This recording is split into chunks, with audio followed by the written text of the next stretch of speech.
Shri Gurubhyo Namaha. Namaste. Now we shall proceed to the next 25th verse of the Dandakam. Tascha Vamadikaha Tvat Kalastrin Gunan Sandadhatya Kriyajnanachaya Vancha Swarupa Kramat Tamarasa Janma Madhumathana Puravairinam Bija Bhavam Bhajantyah Srujantyas Tribhuvanam Tripurasundariti Tena Sankirtyase. Tascha Vamadikaha Tvatkalaha. The Shaktis Vama, Jeshtha and Raudri, who are your own parts, Tvatkalaha, your own parts, Trin Gunan Sandadhatyah, reflecting the three aspects. Which are they? Kriya, Jnana, Jaya, Vancha, Swarupa, in the forms of powers of desire, knowledge and action. That is Ichha Shakti, Jnana Shakti, Kriya Shakti. Kriya, Jnana, Jaya, Vancha should be understood in the order of Ichha, Jnana and Kriya Shaktis only here. Kramat Tamarasa Janma Madhumathana Puravairinam Bija Bhavam Bhajantyah. Assume the images of Brahma, Vishnu and Maheshwara respectively. Tamarasa Janma means one who is seated on lotus, that is Brahma. Madhu Mathana means one who killed the demon Madhu, that is Vishnu. And Puravairi means one who destroyed the three Puras, that is Maheshwara. Srujantyah Tribhuvanam, and then create three worlds, that is Vama through the power of Ichha Shakti, creating in the form of Brahma, then Jeshtha through the power of Jnana Shakti, maintaining in the form of Vishnu, and Raudri through the power of Kriya Shakti, distracting, assuming the form of Maheshwara.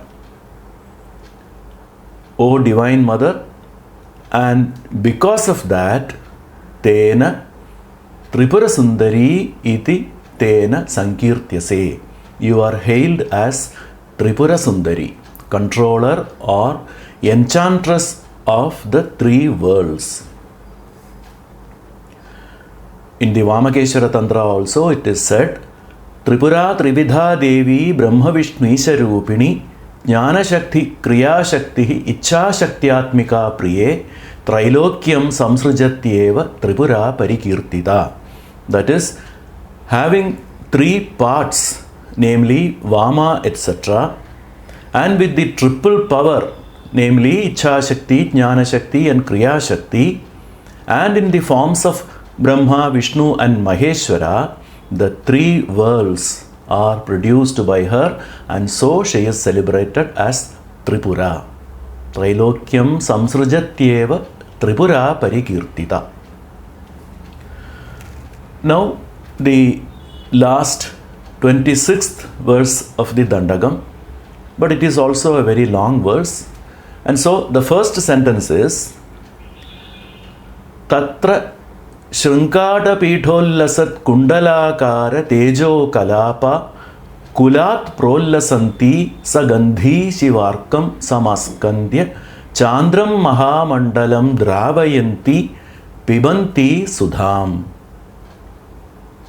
Along with the description of the base triangle, Moola Trikona, which sprouts from the primary seed, Bijam, that is the central point, Madhya Bindu of Sri Chakram, the description of Kundalini follows, which also rises from another base triangle known as Mooladhara Chakra.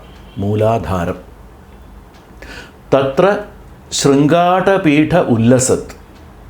From there, that triangle, Shringata Pitha, which is the Mooladhara Chakram, Kundalakara Tejo Kalapa, cluster of brilliance in a coiled shape, Kulat Prolasanti, rises up from the Mooladhara base, which is also Agni Mandala, the realm of fire, and piercing the knot of Brahma, Brahma Grandhi, Sagandhi Shiva Arkam Samaskantya, with great pride, O Mother, who is identical with Shiva, you in the form of Kundalini, piercing Surya Mandala, the realm of sun, and also piercing the knot of Vishnu, Vishnu Grandhi. Samaskandya means surging up. Chandram Mahamandalam Dravayanti, reaching the 1,000-petaled lotus on the crown of the head and melting the realm of the moon, Chandram Mahamandalam, Pibanti Sudham, drinks the nectar of supreme bliss. The process of Kundalini's rise has been described in this one single sentence. Let us understand this process known as Kundalini Yoga in a little more detail as explained in many tantric texts. Mooladharam, Swadhishthanam, Manipurakam, Anahatam, Vishuddhi, Ajna are the 6 centers of consciousness, chakras in the human body along the spinal column. There is this central yogic nadi called Sushumna intertwined with 2 other nadis, Ida and Pingala, that passes through these 6 chakras. Nadi is a conduit of subtle force. Extreme basic center is the Mooladhara chakra, and just above that is the Swadhisthana chakra. The area of Sushumna Nadi where these 2 chakras are located is known as Agni Mandala, or the region of fire. There is a knot known as Brahma Grandhi just above the Agni Mandala. The next 2 chakras above Swadhisthana chakra are Manipurakam and Anahatam. These 2 are in the region of sun, Surya Mandala, and Vishnu Grandhi is the name of the knot above this region. Next 2 chakras are Vishuddhi and Ajna. These 2 chakras are situated in the region called Chandra Mandala, the region of moon, and Rudra Grandhi is the name of the knot above this region. Above Rudra Grandhi, on the crown of the head known as Brahmarandhra, is the place of Sadashiva, who is seated on a 1,000-petaled lotus, namely Sahasrara Chakram or Sahasra Dala Kamalam. Kundalini is the yogic name of consciousness conceived as a force or energy. It is said to be a stupendous power reservoir working at all the levels of existence, although latent or partially awakened.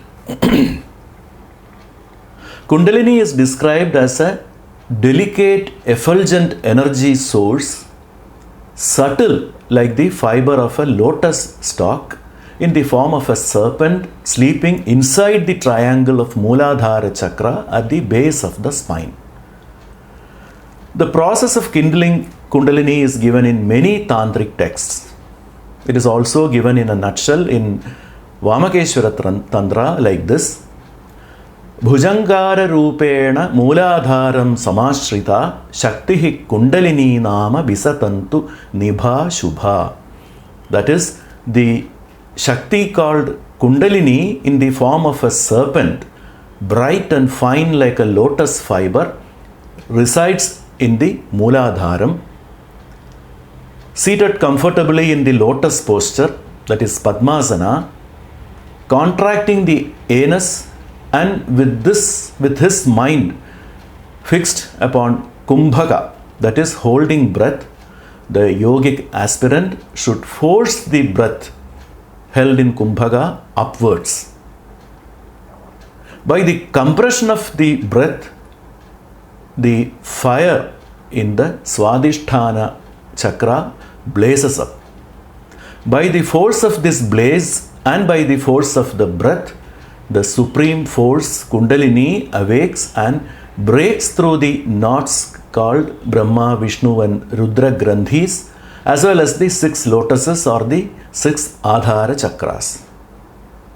It is allegorically described as the uniting of Shakti with the Supreme Lord Shiva, who awaits in the 1000-petaled lotus, that is the Sahasrara chakra on the top of the head. Sacha avastha parajneya saiva nirvriti karanam.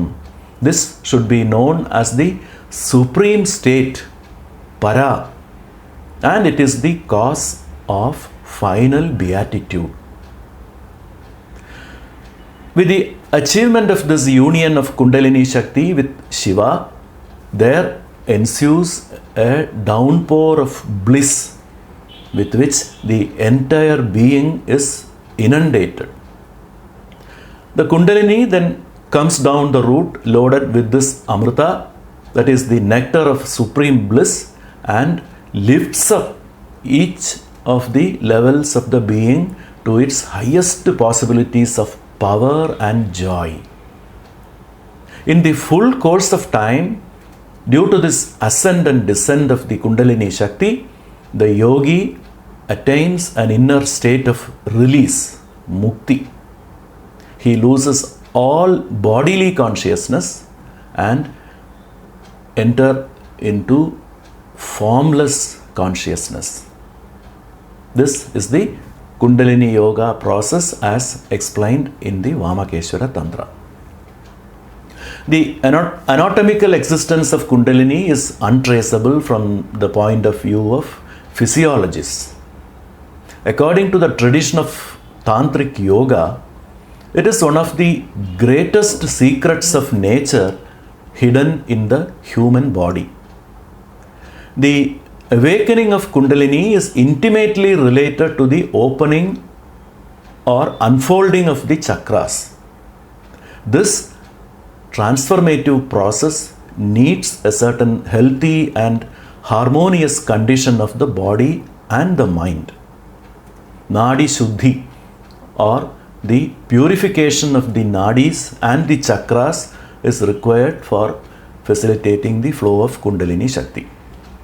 It would be impossible within the compass of a short talk like this to go into the details of all these matters.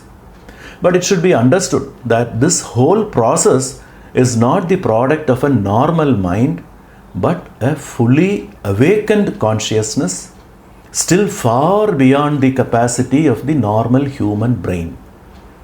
Therefore, viewed from any angle, we can assuredly say that this Kundalini Vidya or this great Tantric yogic technique is the bedrock of all genuine religious experience known to the spiritual adepts of the past. But then it is a strange irony of fate that this vital knowledge is completely lost today, or maybe more secret today, especially in this period of time, which is more enlightened than in all other times of history. Now let us proceed to the next part of the 26th verse of the Dandagam, which we have been seeing now. Kulavadhuhu kulam parityajya parapurusha kulinam avalambya vishvam paribhramya sarvasvam akramya tenaiva margena nijakula nivasam samagatya santushyasiti priyakkah padikkah prabhukostu tenaiva jani mahe. Kulavadhuhu kulam parityajya. Kulam is the family or clan or place of origin. O Divine Mother, you as Kundalini, like a chaste woman of noble birth, leaving her family and place of origin, which is Mooladhara here, Parapurusha Kulinam Avalambya. Like a harlot who seeks the company of a stranger, you secretly reach the Sahasradala Padma and enjoy your company with Shiva. Then Vishwam Paribhramya Sarvasvam Akramya. By piercing all the knots and plexus and by exciting and agitating the microcosm called human body, Tenaiva Margena, and through the same route of the subtle conduit called Sushumna Nadi, Nijakula Nivasam Samagatya. By reaching your original abode of Mooladhara base, Santushyasi iti. Though you take great delight, Priyaha kaha, Patihi kaha, Prabhu kaha, Astu tenaiva jani mahe. I know who your lover is, who your husband is, and who your Lord is. It is the nature of tantric texts, tantric works, to use sometimes obscure and arcane words and usages to describe certain esoteric subject matter. Tantras compare Kundalini Shakti to an Abhisarika, that is a woman who secretly, clandestinely goes to meet her lover. It is the style of writing in tantric texts. So the meaning of this sentence is like this: though you stealthily go to the Sahasrara resembling an Abhisarika, I know who your soulmate husband is, that you are going to meet your own husband and Lord. This is the meaning of this sentence. Parapurusha means paramour. It also means Paramapurusha, the Supreme Lord. It should be understood that it is only to sustain the life of the yogi till his appointed time comes to shed body that she quickly returns to her base without remaining at her husband's side permanently, because her permanent stay there will ensure only the destruction of the body. This Kundalini Shakti is also of the form of Sri Vidya. Sri Bhaskara Raya asserts that the great secret meaning of Sri Vidya, Maharahasyartha, is to realize that there is no difference between Kundalini Shakti, the goddess Sri Tripura Sundari, and the mantras of Sri Vidya, namely Trakshari, Panchadashi, Shodashi mantras, etc. Sakshat Vidyaisha na tato bhinna jaganmata asyaha swabhinnatvam Sri Vidya rahasyartha. This is what is mentioned by Sri Bhaskara Raya in his Varivasya Rahasya. The rest of the explanation we shall see in the next part. Till then, Namaste.